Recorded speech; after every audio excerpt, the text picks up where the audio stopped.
10 fois, la salve du peloton d'exécution a retenti. Capitaine Bambly, pivot de la conjuration, youssefiste repenti et pardonné, formé dans les armées du Moyen-Orient, fusillé. Lazare Shraïti, ancien chef maquisard, illettré, comblé d'honneur et d'avantages par le régime, fusillé. Hanini, délégué pour la région de Bizerte du Néo-Destour, le parti officiel, fusillé. Hakermi, professeur d'arabe, opposant systématique à la politique du président Bourguiba, fusillé. Commandant Maherzi, le traître de ce complot, aide de camp et homme de confiance de Bourguiba, fusillé. C'est Maherzi qui devait donner le mot de passe qui aurait permis aux conjurés de s'introduire sans peine dans la propriété que Mme Bourguiba possède à 40 km de Tunis et où le président va quelquefois se reposer. C'est dans son lit qu'on devait l'assassiner. Un sergent-chef, au dernier moment, dénonça les responsables du complot. Un seul réussit à s'échapper en Algérie, les autres, immédiatement arrêtés, étaient jugés par le tribunal militaire permanent. Tous reconnurent leur culpabilité au cours des débats publics radiodiffusés en direct. Le procureur réclama la mort pour les 26 accusés. Après 23 heures de délibération, le tribunal prononçait 13 condamnations à mort, dont une par contumace. 2 accusés, 2 officiers, anciens Saint-Cyriens, bénéficiaient de la grâce présidentielle. Les 10 autres accusés, 5 civils, 5 militaires, étaient fusillés alors que les Tunisiens n'étaient pas encore remis de la stupeur dans laquelle les avait plongés la découverte de ce complot tramé en plein cœur de la capitale, dans un café que personne n'ose plus fréquenter. Rien apparemment ne réunissait entre eux les conjurés. D'idées et de formations différentes, sans lien politique, sans programme pour l'avenir, ils n'avaient en commun qu'une haine maladive pour l'homme qu'ils voulaient abattre, sans savoir par qui le remplacer.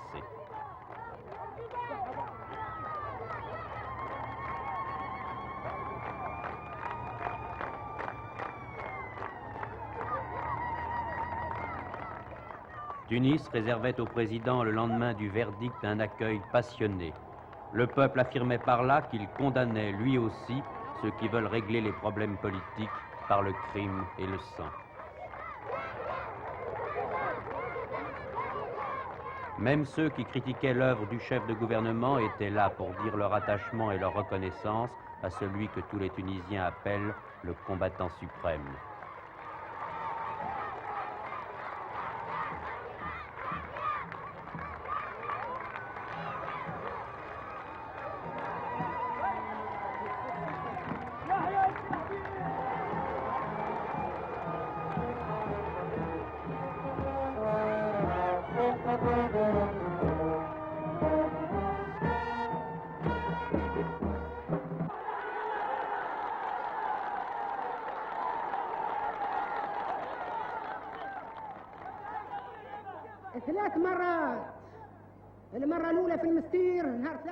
Dans un discours de 2h30, Bourguiba fustigea les comploteurs. Ramassis incohérent, dit-il, de youssefistes, c'est-à-dire des partisans de Ben Youssef, son vieil adversaire disparu mystérieusement en Allemagne, de communistes et de militaires égarés. Il accusa Ben Bella d'avoir aidé les conjurés et de les protéger à Alger. 5 fois diffusé par la radio, ce discours impressionna fortement tous les auditeurs du président.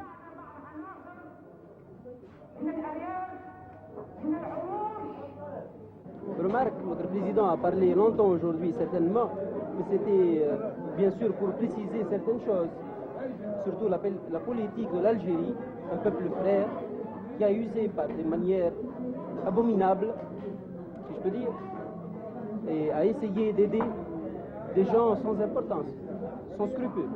Voilà. Et lui, qu'est-ce qu'il en pense?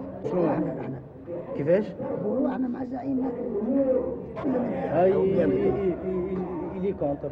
Il est contre ceux qui ont aidé les comploteurs là-bas. Le plus connu des journaux tunisiens, Jeune Afrique, a constamment pris le parti des Algériens durant les 7 années de la guerre. Son rédacteur en chef, Mohamed Ben Smaïl, plus qu'aucun autre, peut exposer les raisons de la tension actuelle entre Tunis et Alger. Il y a le fait que Ben Bella, sorti de prison, se soit directement envolé vers Le Caire au lieu de venir à Tunis où le GPRA avait sa base, où l'ALN avait le principal de ses effectifs.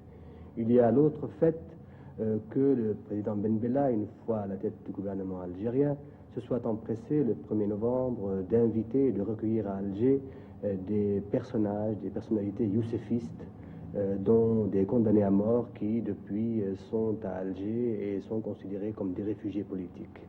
Le 1er novembre, je me trouvais personnellement au discours que prononçait le chef du gouvernement algérien et j'ai été étonné, comme tous les Tunisiens, et même choqué, je dois dire, de voir que le président Ben Bella, faisant une espèce d'inventaire de l'aide apportée par tous les pays amis à l'Algérie en guerre, et cité tout le monde sauf la Tunisie et le Maroc.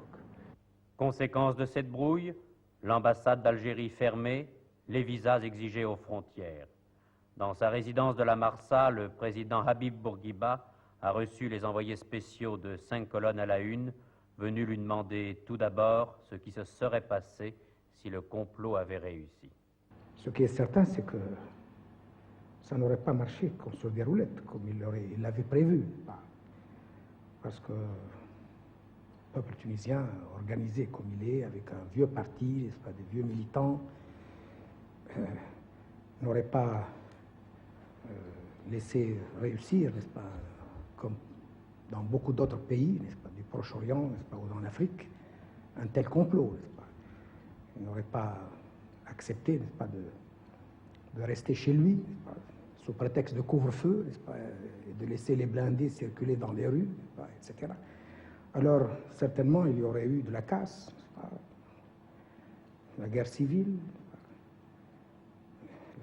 la guerre peut-être entre les comploteurs eux-mêmes, n'est-ce pas, ils n'étaient pas, certainement pas, ils n'étaient déjà pas d'accord, n'est-ce pas, sur la façon, n'est-ce pas, de finir le complot. Et on aurait été plongé, la Tunisie aurait été plongée dans un gouffre, n'est-ce pas, de félaga, n'est-ce pas, d'anarchie, de chaos, n'est-ce pas. Ça aurait été un désastre. Vous avez dit, et avec quelle force, que ces comploteurs avaient reçu un appui de l'étranger. Vous avez même dit quel appui et oui. Quel pays. Ah oui, oui, depuis que la République algérienne, n'est-ce pas,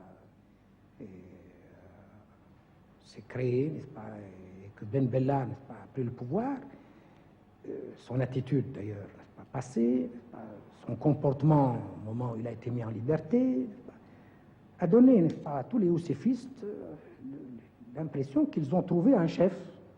Alors là, n'est-ce pas, ça a permis à tous ces gens-là qui avaient demandé pardon, n'est-ce pas, qu'on avait reclassé, qui commençaient d'ailleurs, n'est-ce pas, à marcher. Ils ont le plus du poil de la bête, mais ils ont estimé que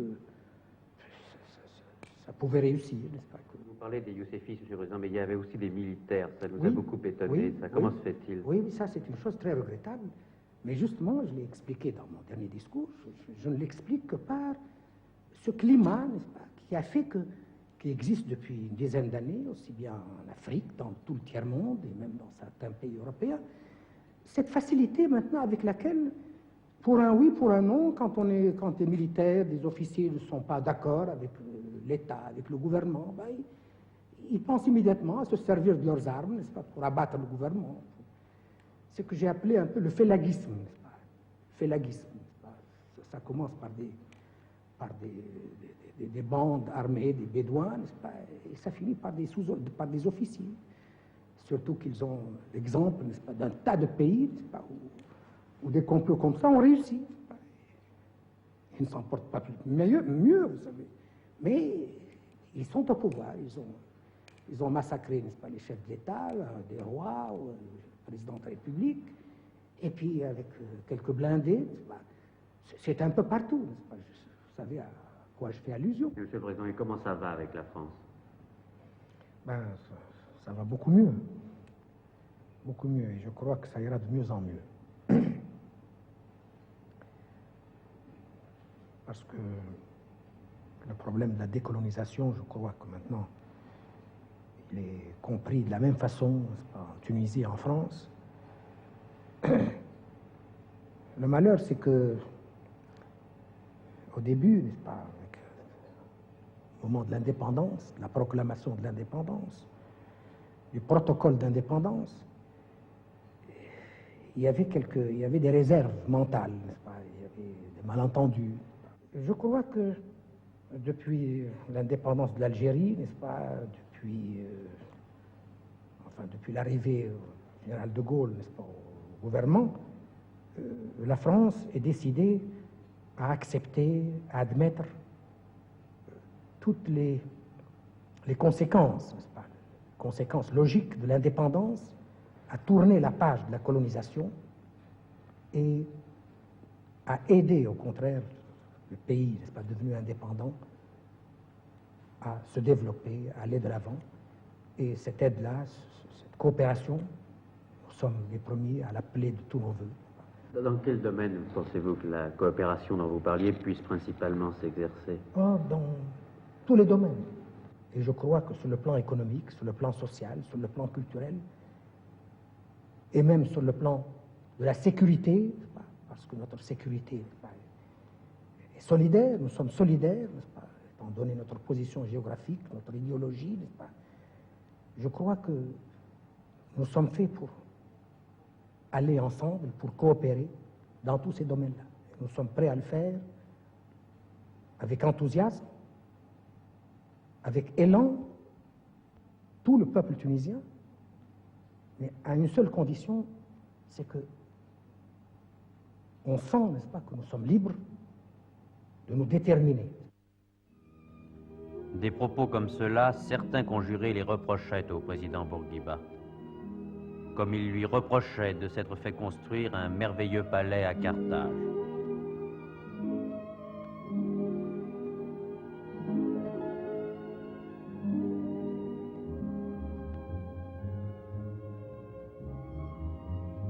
Ils oubliaient de préciser que ce palais est la propriété de l'État tunisien, que Bourguiba, pour sa part, n'a jamais eu d'autre logement que 2 pièces qu'il occupait sur l'ancienne place aux moutons.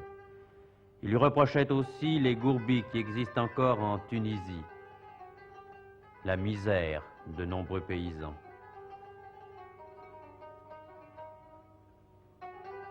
Il voulait ignorer la réalisation d'un plan régulier pour l'irrigation et la distribution de terres à plusieurs dizaines de milliers d'anciens ouvriers agricoles, aujourd'hui propriétaires.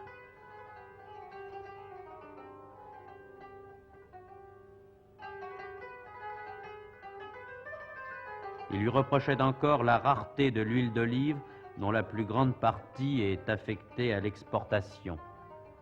Seul moyen pour la Tunisie d'acquérir les devises nécessaires à ses achats à l'étranger. Il lui reprochait peut-être encore davantage l'émancipation de la femme, poussée en Tunisie plus loin que dans aucun autre pays d'islam. La polygamie interdite, le voile déconseillé, tandis que le twist est tout à fait libre d'exercer ses attraits.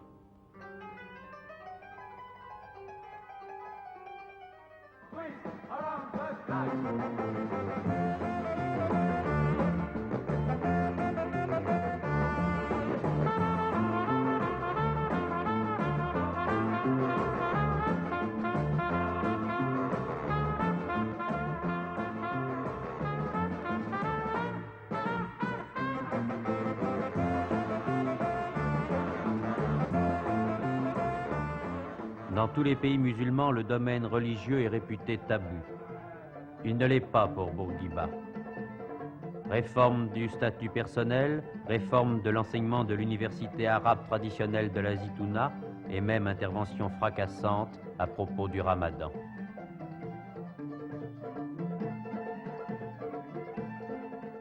Que dit le président Bourguiba à propos du Ramadan?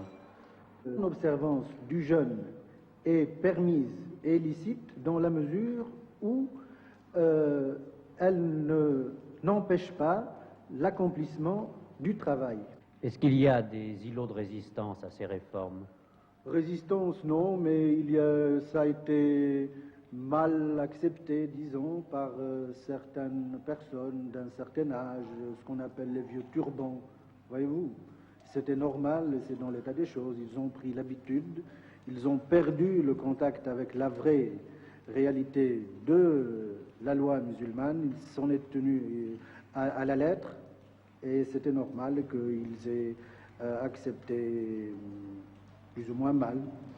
Si je vous ai bien compris, on pense en Tunisie qu'il n'y a pas possibilité de construire un État moderne sans moderniser aussi la religion. Mais c'est certain. À Kérouan, la ville sainte, les choses n'ont pas beaucoup changé depuis que les premiers compagnons du prophète y ont établi, il y a 13 siècles, la célèbre mosquée.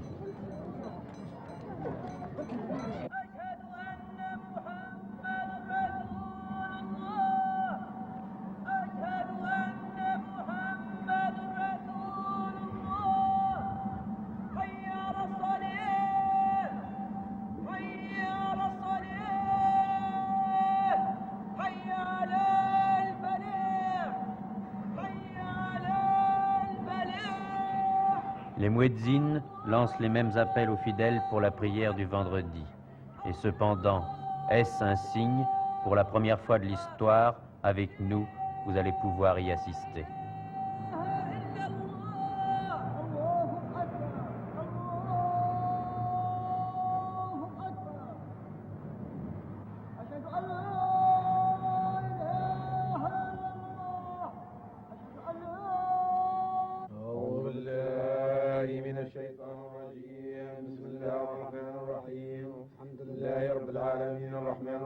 مالك يوم الدين إياك نعبد وإياك نستعين اهدنا الصراط المستقيم صراط الذين أنعمت عليهم غير المغضوب عليهم ولا الضالين.